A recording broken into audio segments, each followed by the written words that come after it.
آئی تھی اپنے سماج و معاشرے میں، اتنا بلند و بالا کیا کہ ایک نہیں ہر مرد کی جنت کو ایک خاتون کے قدموں تلے کر دیا، اور بتایا کہ عالم ہو، مفتی ہو، محدث ہو، خواہ کچھ بھی ہو، دینی اعتبار سے اونچا مقام رکھتا ہو یا دنیاوی اعتبار سے قیادت کی باغ ڈور سنبھال رہا ہو، کسی بھی میدان میں کوئی بھی اہم کردار اور رول کیوں نہ ادا کر رہا ہو، اس کی جنت تو ایک خاتون کے قدموں تلے کر دی گئی ہے جو اس کی مادر مہربان ہے۔ اس طرح سے خواتین کو اتنا اونچا کیا، اتنا اونچا کیا، اس سے بلندی کا دنیا تصور بھی نہیں کر سکتی۔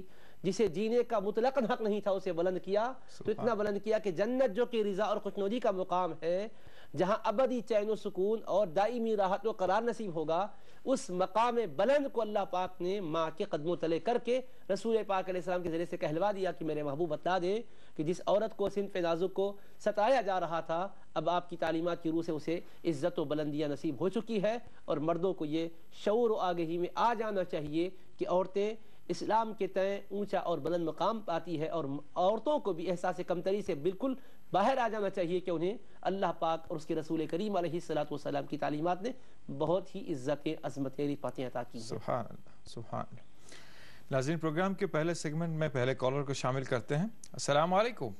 جی السلام علیکم۔ وعلیکم السلام محترمہ، کون کہاں سے؟ جی فاطمہ حیدرآباد سے۔ جی فاطمہ صاحبہ، سوال بتائیے گا۔ جی میرا سوال یہ ہے کہ کوئی خاتون اگر دین کی خدمت کرنا چاہے، دین کو پھیلانا چاہے اور اللہ کی راہ میں یعنی اپنی زندگی گزارنا چاہے، وہ یعنی ماں باپ کے ساتھ رہنا چاہے، ماں باپ کی خدمت کرتے ہوئے، اور شادی نہ کرنا چاہے، تو اس کے لیے کیا یعنی شریعت میں کیا حکم ہے، کیا ایسا؟ ٹھیک ہے، انشاءاللہ بہن بتاتے ہیں آپ کو۔ جی بہت شکریہ، آپ نے ہمیں جوائن کیا حیدرآباد سے۔ انشاءاللہ آپ کے سوال کا جواب جانیں گے۔ مفتی صاحب اس سوال کا جواب عطا فرمائیں۔ بہن صاحبہ نے جو کہا ہے، عام طور پر مرد حضرات کو یہ گمان ہے، یہ خیال ہے کہ وہی دین کی خدمت کرتے ہیں۔ ماضی میں کئی ایسی دین کی اشاعت کرنے والی خواتین تھی، تو آج بتا دیں اور اس پلیٹ فارم سے یہ بات جائے کہ خواتین بھی اگر دین کی خدمت کرنا چاہیں تو کیا اس بات کی انہیں اجازت ہے یا نہیں؟ تو اس سوال کا جواب سے پہلے ایک کالر کو ہم شامل کر لیں گے معذرت کے ساتھ۔ السلام علیکم۔ وعلیکم السلام۔ ہیلو۔ ہاں السلام علیکم۔ وعلیکم السلام محترم، کون کہاں سے؟ رئیس مسجد سے بات کر رہا ہوں میں۔ جی رئیس صاحب بتائیے کہ سوال کیا ہے آپ کا؟ میرا سوال یہ ہے صاحب کہ اسلام میں بیوی کے حقوق کیا ہے؟ بیوی کے کیا ہے؟ جی ٹھیک ہے، جی بتاتے ہیں آپ کو۔ جی صاحب، بہت شکریہ آپ نے ہمیں جوائن کیا۔ ایک التجا اور آپ سے صاحب بتائیے کہ یہ دن میں کاریکرم کبھی پیش کرے تو آپ بہت اچھا لگے گا ہم کو صاحب۔ دن میں بھی آئے تو بہت اچھا لگے گا ہم کو۔ یہ دن میں جی صاحب پروگرام دن میں آ جائے تو اچھا، ٹھیک ہے صاحب۔ انشاءاللہ کل 4:30 بجے 5:30 بجے جو ہے یہ پروگرام دوبارہ ریپیٹ ہوگا، ٹیلی کاسٹ ہوگا، تو آپ دن میں مشاہدہ کر سکتے ہیں۔ اس کے علاوہ جو لائیو پروگرام ہے وہ اگر دن میں آپ چاہتے ہیں تو آپ نے سوال کیا، آپ نے جو بھی استفسار کیا، گزارش کی، ارباب اقتدار کے کانوں تک یہ بات پہنچ چکی ہے۔ انشاءاللہ وہ جو بھی فیصلہ لیں گے آپ کے حق میں بہتر ہوگا انشاءاللہ۔ آگے بڑھتے ہیں، مفتی صاحب سے جو پہلا کال تھا بہن صاحبہ کا، اس کے جواب کی درخواست۔ ماشاءاللہ بہت ہی دلچسپ سوال ہے۔ اس سے خواتین کے اندر جو جذبہ اسلام کی تعلیمات کو پھیلانے کا ہے، اس سے ظاہر ہو رہا ہے۔ الحمدللہ یہ خوش آئین بات ہے۔ اللہ تبارک و تعالیٰ کے رسول علیہ السلام کے عہد میمون میں صحابیات نے دین اسلام کی بڑی عظیم خدمات انجام دی ہیں۔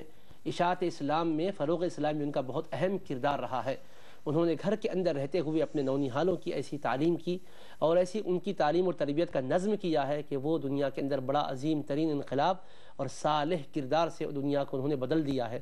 چنانچہ آپ غور کریں دین اسلام کے تئیں خاتون کی اشاعت کی کیسی عظیم ترین خدمت ہوتی ہے۔ سیدتنا خدیجہ الکبریٰ رضی اللہ عنہا کو ہی دیکھ لیں آپ کہ سب سے پہلے نبی پاک علیہ السلام پر وحی آئی تو 5 آیتیں نازل ہونے کے بعد رسول کریم علیہ السلام سب سے پہلے مردوں کے پاس نہیں تشریف لے گئے، بلکہ اپنے کاشان اقدس کو آئے اور حضرت خدیجہ الکبریٰ رضی اللہ عنہا کو وہ 5 آیتیں سنائیں، جس کا فیض یہ ملا امت کو کہ خاتون نے جب قرآنی آیات کو سنا تو ان کے کانوں سے حق کی بات دل کے اندر اتر گئی۔ نہا خانے دل میں اجالا جو آیا تو وہ اجالا دل کے اندر رہ کر محدود طریقے پر وہیں ختم ہو جائے، یہ نہیں چاہا، وہ اجالا چاہا کہ اس کی روشنی ہر سو پھیلے۔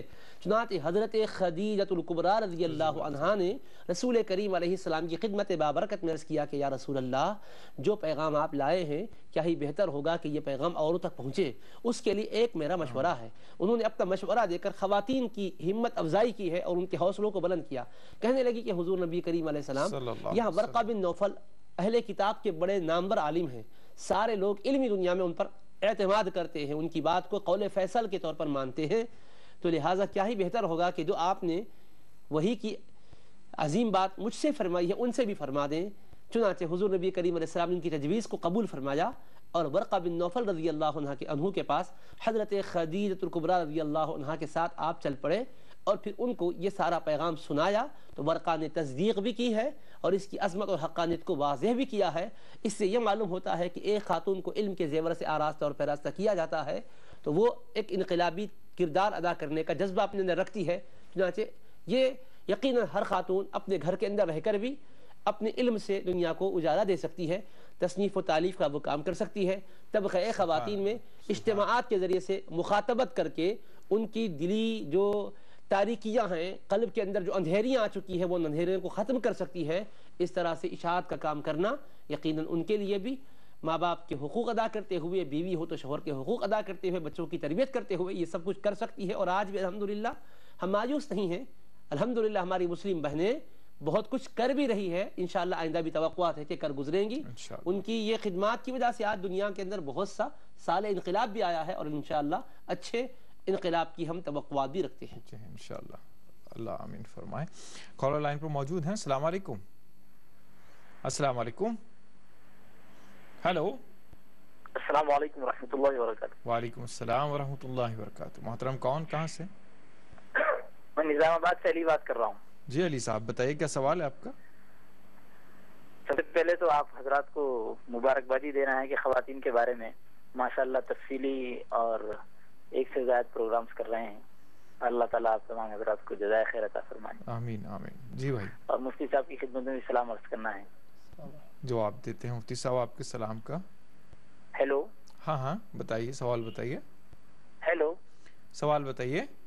جی سوال یہ خواتین کا اسلام میں جو مقام و مرتبہ ہے, جی اس کے بارے میں پوچھنا یہ ہے کہ علم دین حاصل کرنے کے بارے میں کس حد تک ترقی کر سکتی ہیں. یعنی جیسے کہ بڑے بڑے علماء جو محدث ہو جاتے ہیں, مجتہد ہو جاتے ہیں, تو خواتین بھی اس درجے پر جا سکتی ہیں یا ان کے لیے کچھ حد بندی اسلام نے رکھی ہے؟ ٹھیک ہے بتاتے ہیں صاحب. بہت شکریہ آپ نے ہمیں کال کیا. انشاءاللہ آپ کے سوال کا جواب جانے گا. بہت شکریہ آپ کے سوال کا.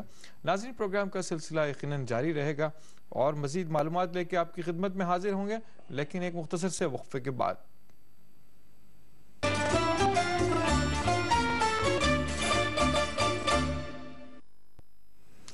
ناظرین وقفے کے بعد پھر سے آپ کا خیر مقدم ہے پروگرام آپ اور ہم میں, اور آج کا ہمارا موضوع چل رہا ہے اسلام میں خواتین کا مقام و مرتبہ. اس موضوع پر ہم بات کر رہے ہیں اور آپ کے سوالات کے جوابات دے رہے ہیں مفتی سید ضیاء الدین نقشبندی صاحب. بریک پر جانے سے پہلے جو سوال تھے انشاءاللہ انہیں شامل کرتے ہیں, دیکھتے ہیں. اور دیگر کالر بھی لائن پر ہیں. السلام علیکم. السلام علیکم. وعلیکم السلام. محترم کون, کہاں سے؟ جی میرا نام محمد شعیب احمد ہے, میں کوہیر سے کال کر رہا ہوں. محمد شعیب احمد صاحب کوہیر سے. جی بتائیے, سوال بتائیے گا. جی میرا سوال یہ ہے کہ اسلام میں خواتین کا کیا مقام ہے اور کن چیزوں میں خواتین کو مرد حضرات پہ فضیلت دی گئی ہے؟ یہ پروگرام کا تو عنوان ہی ہے ہمارے بھائی. جی ٹھیک ہے انشاءاللہ بتاتے ہیں آپ کو. جواب سے نوازتے ہیں. بہت شکریہ آپ نے ہمیں جوائن کیا کوہیر سے. مفتی صاحب جو پہلے کالرز نے سوال کیے تھے جن میں خواتین کے اسلام کی اشاعت سے متعلق بہن صاحبہ کا سوال تھا, اس کے بعد بھائی ریاض صاحب نے سوال کیا تھا, رئیس صاحب نے, اسلام میں بیوی کے حقوق کیا ہے؟ بسم اللہ الرحمن الرحیم. نبی کریم صلی اللہ تعالی علیہ وآلہ وصحبہ وسلم نے ارشاد فرمایا خیرکم خیرکم لنسائہم, تم میں سب سے بہترین انسان وہ ہے جو اپنی بیویوں کے حق میں سب سے بہترین ہو. تو رسول کریم علیہ السلام نے بیویوں کے حقوق میں جہاں ان کے لیے ازدواجی حقوق ادا کرنے کی ہدایت اور تعلیم دی ہے, وہیں پر ان کے تعلیم کے بندوبست کے سلسلے میں بھی ہدایات دی ہے. چنانچہ صحیح بخاری شریف میں حدیث پاک ہے, کچھ نوجوان رسول کریم علیہ السلام کی خدمت بابرکت میں حصول علم کے لیے آئے ہوئے تھے. ایک کورس کی تکمیل کی, اس کے بعد ان کے یہ احساسات ہوئے کہ گھر والے ان کو یاد آ رہے ہیں, تو حضور نبی کریم علیہ السلام سے انہوں نے اپنی زبان سے کچھ نہیں کہا، مگر کہتے ہیں کہ کتنے رؤوف اور رحیم ہیں ہمارے پیغمبر علیہ السلام کہ ہمارے اندر ایک خیال تھا بچوں کا اور بیویوں کے سلسلے میں، رجحان دل میں آیا، اس دل کی کیفیت کو محسوس کرتے ہوئے فرمایا ارجعوا الی اہلیکم فاقیموا فیہم ومروہم وعلموہم، کہ اے نوجوانوں اپنے گھروں کی طرف جاؤ اور وہاں تم سکونت اختیار کرو۔ پھر اس کے بعد فرمایا جو احکام تم نے ہم سے سیکھے ہیں یہ احکام انہیں بھی سکھاؤ، جو علم سے تم نے اپنے آپ کو آراستہ اور پیراستہ کیا ہے اس علم سے انہیں بھی آراستہ اور پیراستہ کرو۔ تو عام طور پر بیویوں کے حقوق میں اس حق کو نظر انداز کیا جاتا ہے۔ بیویوں کے حقوق میں جہاں اچھا کھلانا، اچھے لباس کا بندوبست کرنا، بہتر رہائش فراہم کرنا، ذہنی سکون فراہم کرنا، کوئی ان کو الجھن میں مبتلا نہیں کرنا، جائز ان کے تقاضے پورے کرنا، ان کے مطالبات کی تکمیل کرنا، وہ مطالبات جو حدود شریعت سے ٹکراتے نہ ہوں، یہ جہاں ہیں وہیں پر ایک یہ بھی بنیادی حق ہے کہ ان کو جاہل نہ رکھا جائے، علم سے آشنا کیا جائے، کیونکہ بہت سی بچیاں بغیر پڑھی لکھی ہوتی ہے دینی تعلیم کے حوالے سے، ان کو نہ تو پردے کا حکام معلوم ہوتا ہے، اللہ اس کے رسول کی رضا کے کاموں کا جذبہ اور شوق ہوتا ہے، وہ بس انگریزی تہذیب کی دل دادہ ہوتی ہے، وہ اپنے آپ کو پارکوں اور کلموں کی زینت بنانے والی خواتین جیسے انداز سے اختیار کرتے ہوئے دیکھ کر خوشیاں محسوس کرتی ہیں، تو اب ان کی ذہنی تربیت کرنا شوہر کی ذمہ داری ہوتی ہے۔ ماں باپ نظر انداز کر دیے تھے، تعلیم نہیں دیے تھے، جس کی وجہ سے وہ ایک آزادانہ فکر کی حامل بن گئی، تو شوہر کے لیے یہ فرض بنتا ہے کہ وہ اس بیوی کو اسلامی تعلیمات سے روشناس کرائے۔ یہ اس کو اگر نہیں سکھائے گا تو اللہ کے پاس یہ پوچھا جائے گا۔ رسول کریم علیہ السلام نے تعلیم دی ہے اور تربیت فرمائی کہ اپنی بیویوں کو اچھی طرح سے علم کے زیور سے آراستہ اور پیراستہ کرو، خود بندوبست نہیں کر سکتے ہیں تو کسی معلم کا بندوبست کرنا تاکہ وہ سکھائے، یہ ضروری ہے۔ گھر میں اگر یہ شکل نہیں بن سک رہی ہے تو کسی درسگاہ میں جائز جو اس کا بنیادی حقوق کے طور پر ہے علمی حق، اس کو پورا کرنے کے لیے اس کو بھیجایا جائے تاکہ شرعی حدود کی رعایت کرتے ہوئے اسلامی حکام کو سیکھ سکے۔ میں نے اس کو اس لیے اجاگر کیا ہے کہ عام طور پر ہم میں کا 70% جو طبقہ ہے مردوں کا خواتین کے علم کے باب میں بالکلیہ طور پر نظر انداز کرتا جا رہا ہے، پہلوتی برتا جا رہا ہے۔ ایسی ہماری پہلوتہی برتنا ناقابل تلافی بات ہوتی ہے، اس لیے اس کی اصلاح کرنی چاہیے، اس کی تلافی اور معافی کر لینی چاہیے ہمیں انشاءاللہ۔ کالر لائن پر موجود ہیں، السلام علیکم۔ جی وعلیکم السلام۔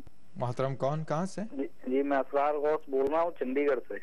جی بتائیے، سوال بتائے گا۔ جی میرا سوال ہے مفتی صاحب سے کہ کوئی عورت صرف عورت کی نماز کی مطلب جماعت کی امامت کر سکتی ہیں کہ نہیں؟ ٹھیک ہے، بتاتے ہیں آپ کے۔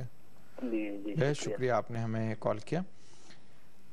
مفتی صاحب اس سوال کا جواب عطا فرمائے۔ بھائی صاحب نے سوال کیا تھا کہ علی صاحب نے نظام آباد سے خاص کر خواتین اشاعت علم دین کی خدمات انجام دے سکتی ہیں یا نہیں دے سکتی ہیں، جیسے قرآن کی تفسیر وغیرہ یا حدیث کی کتب وغیرہ اور دیگر جو خدمات ہیں دین کی، علم دین کی، تو یہ انجام دے سکتی ہیں یا نہیں؟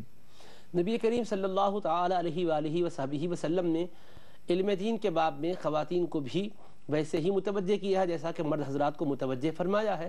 رسول پاک علیہ السلام کی صحابیات میں عالمات بھی تھیں، محدثات تھیں، مفسرات تھیں، فقیہات تھیں، حتیٰ کہ درجہ اجتہاد پر فائز مجتہدات بھی تھی۔ عمر رضی اللہ تعالیٰ عنہ کے دور خلافت میں ایک مسئلے میں تمام صحابہ کے مابین اختلاف ہوا، مہاجرین و انصار بیٹھ کر بھی اس مسئلے کا حل نہیں کر پا رہے تھے۔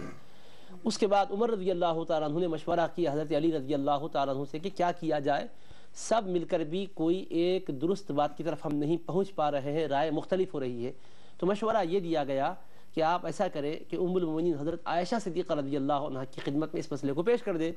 یہ رسول پاک علیہ السلام کی صحابیہ بھی ہے، ام المؤمنین بھی ہے اور صدیقہ ہیں جن کی عظمت و فضیلت میں قرآن کریم کی آیات بینات نازل ہوئی ہے، اور نبی کریم علیہ السلام نے فرمایا خذوا نصف دینکم من هذه الحمیرہ، اے لوگو تم اپنا آدھا دین اس حمیرہ سے سیکھو فرمایا ہے۔ ایک روایت میں ثلثی دینکم، دین کے 3 حصوں میں سے 2 حصے ان سے سیکھو فرمایا ہے۔ تو اس کے بعد ہوتا یہ ہے کہ ان کی خدمت میں مسئلہ پیش کیا جاتا ہے۔ مہاجرین و انصار جملہ مل کر جس مسئلے کو حل نہیں کر پا رہے تھے، انہوں نے اپنے اس مسئلے کو پیش کیا تو ام المؤمنین نے ایک ایسی بات بیان کی ہے کہ سب اتفاق کر لیے اور مسئلہ حل ہو گیا۔ اس سے اندازہ کیجئے گا کہ دینی وسائل میں بھی کس درجے پر اللہ پاک نے انہیں فائز کیا تھا۔ تو محنت بھی ہے اس کے پیچھے، اللہ کی عطا ہے، بندے کی محنت ہے۔ تو خواتین محنت کر کے دینی میدان میں بہت آگے بڑھ سکتی ہے اور آگے بڑھی بھی ہے، اور یقیناً بہت سے مسائل ایسے ہیں کہ جہاں پر مرد حضرات حل نہیں کر پائے تو خواتین نے وہاں اس کا حل بتایا ہے۔ چنانچہ یہ بھی ہمیں دور خلافت فاروقی کی مثال ملتی ہے فاروق اعظم خلیفہ مسلمین ہونے کے باوجود ایک مسئلے میں ایک رائے دے رہے تھے، مہر ہی کی بات آ گئی تھی، جو ہے آپ کی خدمت میں بات آئی ہے کہ مہر بہت زیادہ مانا جا رہا ہے، اس سلسلے میں کچھ زیادہ سے زیادہ اتنی مقدار ہے کہہ کر فکس کر دیا جائے۔ عمر رضی اللہ عنہ نے فیصلہ بھی کیا نہیں تھا، اپنی رائے آپ نے ان کے سامنے ذکر کی تھی، ایک خاتون کھڑی ہوئی، آپ اندازہ کریے ان کی فکر کتنی صائب تھی اور سوچ کتنی بلند تھی اور علم کتنا ان کا گہرا اور گیرا تھا۔ تو انہوں نے عرض کیا کہ اے عمر رضی اللہ تعالیٰ عنہ، آپ نے یہ جو فرمایا ہے کہ زیادہ سے زیادہ مہر کی ایک مقدار مقرر کر دینی چاہیے، تو آپ سنیے قرآن کریم سے میں یہ استدلال کرتی ہوں کہ قرآن سے تو یہ ثابت ہے کہ زیادہ سے زیادہ مہر مانا جائے تو بھی اچھا ہے، برا نہیں ہے، کیونکہ عورت کا حق ہے، اس میں زیادہ کی کوئی حد اللہ اس کے رسول نے مقرر نہیں کی ہے۔ تو آپ نے پوچھا کون سی آیت سے تم استدلال کر رہی ہو؟ تو انہوں نے آیت قرآنی پڑھی سورہ نساء کی، فَإِنْ آتَيْتُمْ إِحْدَاهُنَّ قِنْطَارًا فَلَا تَأْخُذُوا مِنْهُ شَيْئًا، اے مردو اگر بیویوں کو تم ڈھیر سارا زیور دے چکے ہو تو کسی وجہ سے بعد میں معاملہ ختم کرنا پڑ رہا ہے تو اسے واپس نہ لو۔ تو انہوں نے کہا لفظ قنطارہ آ رہا ہے اس بات کو بتانے کے لیے کہ زیادہ سے زیادہ بھی دیا جا سکتا ہے، قرآن سے تو یہ اشارہ ملتا ہے، تو لہٰذا حد بندی کیسے آپ کر رہے ہیں؟ تو آپ نے کہا امرأۃ اصابت ورجل اخطأ، ایک عورت حق کو پہنچ گئی ہے، ایک مرد سے خطا ہو گئی ہے۔ تو اب اندازہ کریں کہ علمی میدان میں خواتین نے کتنا اونچا مقام حاصل کیا تھا، اور فاروق اعظم خلیفۃ المسلمین نے حوصلہ افزائی کی ہے، تو یہ بات ختم ان پر نہیں ہو جاتی ہے، قیامت تک آنے والی خواتین بھی محنت کر کے اللہ کی عطاؤں سے بلند تر ہو سکتی ہے، اور وقت مفتیوں کو بھی بسا اوقات حل مسائل میں ان سے اگر رجوع کرنا پڑے تو وہ واقعتاً علمی تبحر کے مقام کو پہنچ کر رہبری کر سکتی ہے۔ ایسا نہیں ہے کہ انہیں نظر انداز کر لینا چاہیے یا وہ ترقی نہیں کر سکتی ہے، حد بندی اسلام نے ان کے علم کے باب میں نہیں رکھی ہے، ترقی کرتے کرتے بلند سے بلند تر مقام پر بھی فائز ہو سکتی ہے انشاءاللہ۔ کالر لائن پر موجود ہیں، السلام علیکم۔ وعلیکم السلام محترم، میں ذاکر خان کلکتہ سے بول رہا ہوں۔ جی ذاکر صاحب سوال بتائیے۔ مفتی صاحب کی خدمت میں میرے سلام عرض کریں۔ جی سلام کا جواب دے رہے ہیں مفتی صاحب، بتائیے سوال بتائیے۔ سوال یہ ہے کہ ایک صاحب ہیں جو لاول ہیں، جی، ان کی اہلیہ نے اپنی زندگی میں ایک بالغ لڑکی کو رکھا تھا جو کچھ اپاہج تھی، اب ان کی اہلیہ گزر چکی ہیں، جی، اب یہ صاحب اس لڑکی کو بیٹی بنا کر رکھنا چاہتے ہیں، اسلام اس کے بارے میں کیا کہتا ہے؟ ٹھیک ہے بتاتے ہیں۔ بہت شکریہ آپ نے ہمیں کال کیا، آپ کے سوال کا جواب جانے گا۔ دیگر سوال یہ آیا تھا، شعیب صاحب نے کوہیر سے کیا تھا، خواتین کو کن کن وجہ سے یا کس کس طرح سے مردوں پہ فضیلت حاصل ہے؟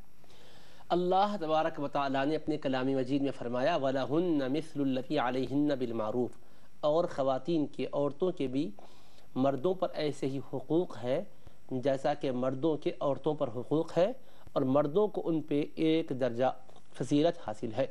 اور اللہ تبارک و تعالیٰ نے قرآن مجید میں، یہ تو سورہ بقرہ میں فرمایا، سورہ نساء میں یہ فرمایا الرجال قوامون علی النساء، کہ مرد خواتین پر ذمہ دار اور نگہبان ہیں، بما فضل اللہ بعضهم علی بعض، جن میں ایک بات یہ ہے کہ اللہ نے ان میں سے بعض کو بعض پر فضیلت دی ہے، وبما انفقوا من اموالہم، اور دوسری وجہ یہ ہے کہ مرد اپنے مالوں سے اپنی بیویوں پر خرچ کیا کرتے ہیں۔ اس کے بعد اللہ تبارک و تعالیٰ نے فرمایا فالصالحات قانتات حافظات للغیب بما حفظ اللہ، اب اللہ کی بارگاہ میں فضیلت حاصل کرنے کا طریقہ کیا ہے؟ تو فرمایا کہ نیک عمل کر کے جو خاتون صالحہ بنے گی، طاعت گزار بنے گی، اور اللہ تبارک و تعالیٰ کے حدود اور احکام کی پاسداری کرنے والی ہوگی، وہ اس پر یقیناً فضیلت رکھتی ہے، جو کہ مرد تو ہے لیکن وہ طاعت گزار نہیں ہے، وہ اللہ تبارک و تعالیٰ کی بارگاہ میں رجوع ہونے والا نہیں ہے۔ تو ایسے مردوں پر علم کے اعتبار سے جہل پر ایک مرد ہے اور علم سے وہ عاری ہے، ایک خاتون ہے جو علم کے زیور سے آراستہ ہے، اس اعتبار سے بھی فضیلت حاصل ہوگی اس کو۔ اسی طرح سے ایک مرد ہے لیکن لاؤبالی ہے، بے باقاعدہ زندگی بسر کرتا ہے، ایک عورت ہے حدود شریعت کی زندگی بسر کرتی ہے، احکام خداوندی کے مطابق وہ زندگی گزارتی ہے، تو اس کو فضیلت حاصل ہوگی، کیونکہ اللہ پاک نے قرآن میں قاعدہ مقرر کر دیا من عمل صالحا من ذکر او انثی وهو مؤمن، ایمان کی شرط کے ساتھ فرمایا جو کوئی عمل صالح کرے گا، خواہ مرد ہو خواہ عورت ہو، فلنحیینہ حیاتا طیبہ، بس ہم اسے پاکیزہ زندگی عطا کریں گے، وَلَنَجْزِيَنَّهُمْ أَجْرَهُمْ بِأَحْسَنِ مَا كَانُوا يَعْمَلُونَ، اور جو بھی اچھے عمل کر رہے ہیں اس کا ہم بھرپور صلہ بھی عطا کریں گے۔ تو اب اس سے اندازہ یہ ہوتا ہے، یہ حقیقت مترشح ہو جاتی ہے، یہ بات عیاں ہو جاتی ہے کہ مرد اگر اعمال صالحہ کا ذخیرہ اپنے اکاؤنٹ میں نہیں رکھتا ہے اور خاتون اعمال صالحہ کرتی ہے تو وہ عمل صالح کی وجہ سے مرد پر برتری حاصل کرتی ہے، اس کا اونچا درجہ اللہ کی بارگاہ میں ہوگا، کیونکہ اللہ نے فرمایا یا ایھا الناس انا خلقناکم من ذکر و انثی وجعلناکم شعوبا وقبائل لتعارفوا، اے انسانی طبقات کے تمام افراد سن لو، بے شک ہم نے تمہیں مرد و عورت کے ذریعے سے پیدا کیا ہے اور مختلف قبائل تمہیں خاندانوں میں بنایا ہے تاکہ تم پہچان کرو، اور ان اکرمکم عند اللہ اتقاکم، اس بات کو ہرگز نہ بھولو تم میں سب سے زیادہ اللہ کے پاس بزرگ وہ ہوگا جو سب سے بڑھ کر خدا سے تعلق رکھنے والا، خدا سے ڈرنے والا ہے۔ ان وجوہ خیر کی بنیاد پر خاتون کو فضیلت اور برتری حاصل ہوگی ان مردوں پر کہ جن میں یہ وجوہ خیر پائے نہیں جاتے۔ اللہ اکبر۔ ناظرین، بات بڑی زبردست چل رہی ہے، دلچسپ چل رہی ہے۔ جو خواتین یہ پروگرام دیکھ رہی ہیں آج وہ اپنا مقام طے کر لیں، اور جو مرد حضرات یہ پروگرام دیکھ رہے ہیں وہ خواتین کا جو اللہ کا عطا کردہ مقام ہے اس کو پامال نہ کریں، ورنہ اللہ سے ڈائریکٹ اعلان جنگ ہوگا۔ انشاءاللہ آگے بڑھتے ہیں، ایک چھوٹا سا وقفہ لیتے ہیں، اس کے بعد پھر اور دوبارہ آپ کی خدمت میں حاضر ہوں گے۔ ناظرین، وقفے کے بعد پھر سے آپ کا خیر مقدم ہے پروگرام آپ اور ہم میں، اور آج کا ہمارا موضوع چل رہا ہے، بڑا ہی دلچسپ موضوع چل رہا ہے، اسلام میں خواتین کا مقام و مرتبہ۔ اس موضوع پر ہم بات کر رہے ہیں۔ بریک پر جانے سے پہلے جو سوالات رہ گئے تھے انہیں شامل کریں گے، اور دیکھتے ہیں کوئی کالر لائن پر موجود ہو تو شامل کرتے ہیں۔ السلام علیکم۔ ہیلو، السلام علیکم۔ وعلیکم السلام، خیریت سے ہیں؟ اللہ کا احسان ہے۔ میرے بھائی کون کہاں سے؟ میں ممبئی سے بول رہا ہوں سر۔ جی بتائیے، کیا سوال ہے آپ کا؟ سوال یہ ہے کہ گھر پہ جب لڑکی پیدا ہوتی ہے تو اس سے ماں باپ خوش نہیں ہوتے ہیں، اور کتنے لوگ ایسے بھی ہیں جو پیدا ہونے سے پہلے ہی ختم کر دیتے ہیں۔ اللہ اکبر۔ اور دوسرا یہ ہے کہ لوگ آپریشن بھی کروا دیتے ہیں، جی، جس کو نس بندی بولتے ہیں۔ جی جی، تو اس کے بارے میں اسلام کیا کہتا ہے وہی جانکاری چاہیے اپنے۔ بہتر صاحب، بہتر، انشاءاللہ۔ بہت شکریہ، آپ نے اس جانب توجہ مبذول فرمائی، جزاک اللہ خیر۔ انشاءاللہ آپ کے سوال کا جواب سارے عالم کو دیا جائے گا۔ مفتی صاحب سے درخواست ہے، اس سے پہلے کالر نے یہ سوال کیا تھا کہ فضیلت کس طرح سے ہے۔ اس کے علاوہ بھائی صاحب نے ایک سوال کیا ہے جو کہ پچھلے دنوں ایک معمہ بنا ہوا تھا، خواتین کی امامت سے متعلق۔ کیا خواتین کی جماعت کی امامت کر سکتی ہیں یا نہیں؟ بسم اللہ الرحمن الرحیم۔ اللہ تبارک و تعالی نے خواتین کو جو مقام و مرتبہ عطا کیا ہے یہ انتہائی عظیم ترین مقام و مرتبہ ہے۔ اس کے سوا اگر اس کے بتلائے ہوئے طریقے کے مطابق گزار کر زندگی گزاریں گے تو ان کا مقام و مرتبہ بحال بھی ہوگا۔ اگر اس کی مخالفت کرتے ہوئے کوئی اور مقام حاصل کرنا چاہیں گے تو یاد رکھیں مقام بنتا نہیں ہے، اللہ کی عطا سے ملتا ہے، اور دی ہوئی اس کی عطا سے انحراف کی راہ اختیار کر کے کوئی مقام پانا چاہیں تو اللہ تبارک و تعالیٰ کی بارگاہ سے اسے کوئی مقام ملنے والا نہیں ہے۔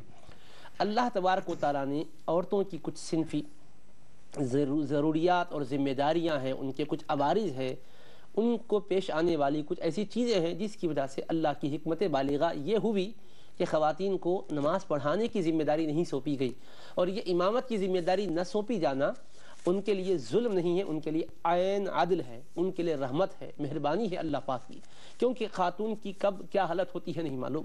عین نماز کے وقت وہ امامت کے طور پر مصلی پر ہو اور اسی وقت وہ عارضہ لاحق ہو جائے جو کہ خواتین کو طبعی طور پر لاحق ہوتا ہے، تو اب بتائیے کیا جگہ ہسائی نہیں ہوگی؟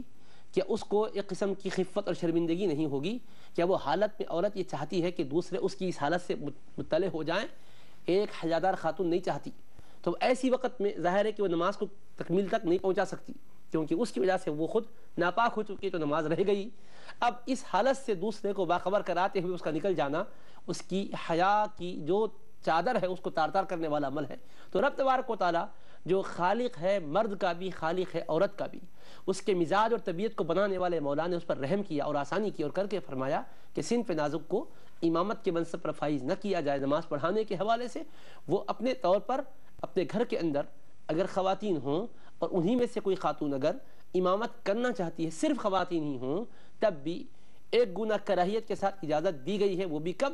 جبکہ مثلا وہ حافظ قرآن ہو، قرآن کریم کی تلاوت کرنے کی وجہ سے اس کو قرآن کریم یاد رہتا ہے اور قرآن کے بھول جانے کا اندیشہ ہے، محض دور کی وجہ سے یاد نہیں رہ پا رہا ہے، تراویح کے بہانے سے قرآن کی تلاوت ہوتی ہے، اس طرح تذکر اور تذکیر کی بات ہوتی ہے، تو بھی کراہیت کے ساتھ صرف خواتین کے حق میں کراہیت کے ساتھ ایک گنجائش دی گئی ہے، تب بھی یہ کہا گیا ہے کہ وہ آگے مصلی پر نہ ہو، عورتوں ہی کی صف کے اندر کوئی عورت ہو، بیچ میں وہ ہو اور پڑھ لیں گی تو کراہیت کے ساتھ ادا ہوں گی، لیکن وہ بھی نفل کی حد تک ہے، فرض میں عورتوں کی امامت کرنا بھی درست نہیں ہے۔ یہ سارے قیودات کے ساتھ اسلام نے ان کو کچھ درجہ بندیاں مقرر کر کے اجازت دی ہے، لیکن اس کو یہ سمجھنا کہ امامت جیسے اہم عہدے سے اس کو محروم کر دیا گیا ہے، اور پھر اپنی تقدس کو برقرار رکھنے کا ایک خیالی خاکہ بنا کر مردوں کی امامت کرنا اور اعزاز کا اظہار کرنا، یقیناً یہ ایک انسان کے لیے جو سوچ سمجھ رکھتا ہے، طبیعت اور فطرت خداوندی اور اللہ تبارک تعالیٰ کے منشے کو سمجھتا ہے، اس کے لحاظ سے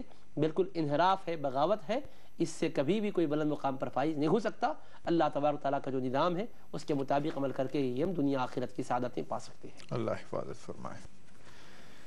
دیگر سوال یہ آیا تھا، بھائی ذاکر نے کلکتہ سے کیا تھا کہ کوئی صاحب ہیں جو لاولد تھے، اہلیہ چلبسی بچی تھی جس کو گود لیا ہوا تھا، اب یہ لڑکی کو اپنی بیٹی ہی مانتے ہیں، تو اس کو کہاں تک اسلام کیا اجازت دیتا ہے اس کی؟ کسی لڑکی کی پرورش کرنا، کسی یتیم کی خدمت کرنا، اس کی سرپرستی کرنا یقیناً رحمتوں برکتوں کا ذریعہ ہے۔ رسول رحمت علیہ السلام نے فرمایا، جو کسی یتیم کے سر پر شفقت کے ساتھ ہاتھ پھیرتا ہے تو جتنے بال اس کے ہاتھ کے نیچے آتے ہیں، ہر بال کے بدلے اللہ اس کو نیکیاں عطا کرتا ہے۔ رسول پاک علیہ السلام غریب پرور نبی ہے، یقیناً یتیموں کی دستگیری کرنے کی تعلیم دی ہے آپ نے۔ اس اعتبار سے اگر انہوں نے کسی کی بچی کو، خواہ وہ یتیم ہو یا یہ کہ بہت سے لوگ ایسے ہیں کہ کثرت سے اولاد ہونے کی وجہ سے خود بھی کسی نہ کسی کو اپنے بچے دے دیتے ہیں پرورش کے لیے، اور وہ واقعیت اولاد سے محروم ہے تو زیادہ ان کے اندر شفقت مجزم رہتی ہے، وہ کچھ کرنا چاہتے ہیں، اس اعتبار سے دینا لینا شرعاً جائز ہے، منع نہیں ہے، لیکن اس کی وجہ سے جو پرورش کر رہے ہیں وہ باپ نہیں بنتے، پرورش کرنے والی حقیقی ماں نہیں بنتی۔ یہ شفقت کے اعتبار سے، یعنی اس کو پرورش کرنے والے روحانی اعتبار سے، شفقت کے اعتبار سے باپ اور ماں کیوں نہ کہہ لے، لیکن شرعی اعتبار سے نسب بنتا ہے، اس میں یہ نسب والے ماں باپ نہیں بنتے، کیونکہ وہ تو ماں باپ اللہ جس کو بنایا وہ ہیں، رشتے جس کو پیدا کیا وہ ہیں، اختیار سے یہ بننے والے رشتے نہیں ہیں۔ میاں بیوی کا ایک رشتہ ہے جو اختیار سے بنتا ہے، باقی سارے رشتے اللہ کے پیدا کردہ ہے، تخلیق کردہ ہے۔ اسی طرح سے اگر اس بچی کو یہ اپنی حقیقی بیٹی سمجھ رہے ہیں، اس معنی میں شفقت کہ حقیقی بیٹی کی طرح شفقت کرنا، خرچ کرنا، شادی کرنا، ان کے مسائل میں مدد کرنا، تو یہ بالکل درست جذبہ ہے، حق جذبہ ہے۔ لیکن یہ کہ انتقال کے بعد شرعاً جس طرح سے حقیقی اولاد وارث بنتی ہے اس طرح سے بعد میں وارث بنیں گی، یہ سمجھنا یہ ایسا نہیں ہو سکتا۔ اگر شرعی اعتبار سے یہ بچی وارث بنتی ہو تو یہ شرعی اعتبار سے بات درست نہیں ہوگی، کیونکہ ورثہ جو اللہ اس کے رسول کے مقرر کردہ ہے وہی ہوں گے۔ ہاں البتہ یہ ہے کہ زندگی میں ان کو کچھ دے سکتے ہیں، ان کو اپنی جائیداد کا کوئی حصہ عطا کر سکتے ہیں، مگر بعد مرگ بعد میں جو ورثہ کا حصہ بنتا ویسا ان کا حصہ نہیں بنے گا۔ اس طرح سے شفقت اور محبت کرتے ہوئے آپ ان کو رکھ سکتے ہیں، مگر یہ بھی یاد رکھیے حقیقی بیٹی جس طرح آپ کے لیے بلا تکلف آپ ان کے ساتھ زندگی بسر کر سکتے ہیں، باپ بیٹی کا جو رشتہ ہونے کی وجہ سے پردے کا مسئلہ حائل نہیں ہوتا، مگر یہاں ایسا نہیں ہے۔ آپ نے ان کو اپنا پرورشی بیٹی کا حق اگر دے بھی رکھا ہے تو اس کی وجہ سے بے حجاب بے تکلفانہ آپ ان کے ساتھ نہیں رہ سکتے، وہ یقیناً شرعی احکام اور حدود کا مکمل پاس و لحاظ رکھنا ہوگا۔ اور آج کے اس گمراہی کے اور بے راہ روی کے دور میں بعض ظالم نے، باپوں نے تک بیٹیوں کے حقیقی بیٹیوں کی عزتوں کو داغدار کیا ہے۔ ایسے موقع پر خاص طور پر اس کا خیال رکھنا چاہیے، شرعی جو حد بندی ہے وہ حد بندی کو ملحوظ رکھتے ہوئے شفقت کریں، ان کے اوپر خرچ کریں، یقیناً اس طرح کرتے ہیں تو اچھا ہے، ورنہ دوسرا اگر اس کا پہلو آتا ہے تو پھر وہ شرعی احکام کے اعتبار سے قابل اصلاح ہے، اس کی طرف بھی آپ متوجہ رہیں۔ جی کالر لائن پر موجود ہیں، السلام علیکم۔ وعلیکم السلام ورحمۃ اللہ۔ محترم کون کہاں سے؟ جی میں احمد بودھن سے بات کر رہا ہوں۔ بودھن سے رحمت صاحب؟ جی جی جی بتائیے، سوال بتائیے گا۔ جی مظہر صاحب، میرا سوال یہ ہے کہ کیا اسلام میں خواتین تنہا رہ کر مجرد رہ کر بغیر شادی شدہ زندگی گزار سکتی ہے؟ اچھا، اس لیے کہ وہ بھی اولیاء کرام کے مقام کو پہنچنا چاہتی ہے۔ ٹھیک ہے، انشاءاللہ بتاتے ہیں آپ کو۔ بہت شکریہ آپ نے ہمیں جوائن کیا بودھن سے، آپ کے سوال کا جواب جانے گا۔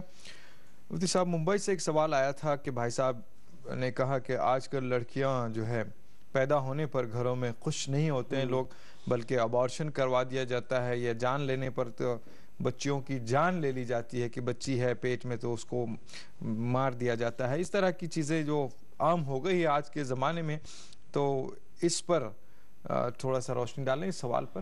اللہ تبارک و تعالیٰ نے اپنے کلام مجید میں فرمایا وَإِذَا الْمَوْءُودَةُ سُئِلَتْ بِأَيِّ ذَنبٍ قُتِلَتْ, جو بچی کو مار دیا جائے گا, ختم کر دیا جائے گا, اللہ تعالیٰ محشر کے میدان میں اس بچی سے پوچھے گا.